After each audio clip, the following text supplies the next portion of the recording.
Hey guys, I so wish that I could be sitting across the table from you having a cup of coffee. Actually, I'd have Coke, I don't drink coffee, but you could have coffee. And so I could just really share with you our hearts and what's going on in children's ministry, but alas, we can't do that right now.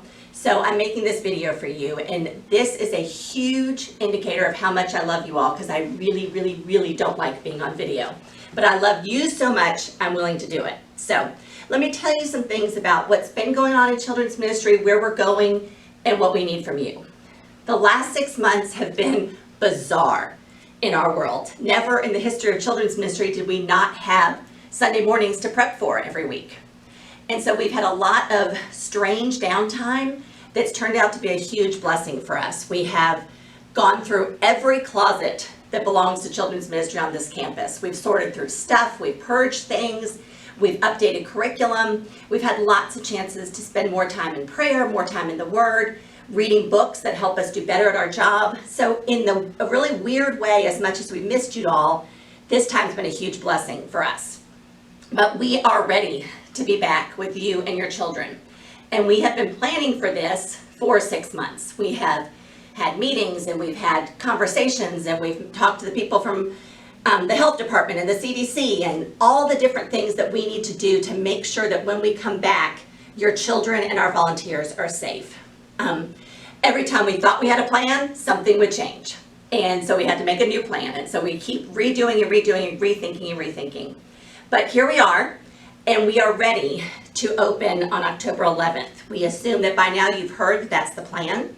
We'll have 2 services that will be identical at 9 o'clock and 10:45. You may come to either one with your children. We will have children's programming available from the ages of 0 through preschool, up through 5-year-olds, at both services. Both services will be treated as the worship service, so our preschoolers will come into worship with you until the offering and the hymn that goes with it, and then you'll walk them over here to their classes. So while we're so excited and we have planned for this for so long and we've prayed about it for so long and we've sought counsel for so long and we're ready to start, we do need you all to understand the reality of what we're embarking on.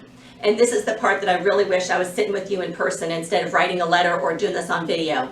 But the truth is, we've contacted all of our volunteers, and as you can imagine, we have a lot of our constant, faithful volunteers who are not able to return this year for various reasons. Health issues of their own, immune-compromised people in their homes, children that are not healthy enough to be here. There's just a plethora of reasons. And as we've gotten those calls and we've had those conversations, it's made us realize how big this issue is for so many people. But we have a lot of people who are ready to come back. And so we're trying to staff these rooms, and we still have some holes. But beyond that, we're trusting God to provide those. But beyond that, we need you to realize that every week is going to look a little different. Because of best practices and CDC and health department guidelines, we've had to kind of raise the bar on health requirements for people being in the classroom. Used to be if you were fever-free for 24 hours, you had the end of a cough that had been going on for a little bit, no big deal, come on back in and serve. Well, we're not going to be able to let people do that. If you have any cough, any headaches, any fever within 72 hours, we're going to have to ask people not to serve that week. So we're fully anticipating that we're going to get calls on Saturday night or even Sunday morning that say, I woke up with a new cough, I don't think I should serve. And we absolutely positively agree with that. But the reality is we don't have much of a sub list either. So it is possible that you're going to walk in on a Sunday morning and there's going to be a sign on your child's door that says this room is closed today. Please know that that is never our first choice. And we will never do that flippantly or without hard work behind it. But it is the reality of our situation that it could happen. So how can you help? Well, if you're not serving at the moment, we really could use you to volunteer. If you are feeling comfortable bringing your kids to a class and you're feeling comfortable being part of what's going on, we need you in a classroom once a month, or more than that if you're interested. So if you have not volunteered, if you're not care trained, we need you to do those things so that we can use you in a classroom. Beyond that, we need you to pray for us. Ask God to send us all the people we need and to protect the health of our volunteers and our children and our parents. We need to be flexible. We are going forward with the path and a plan, but we don't know what's going to happen.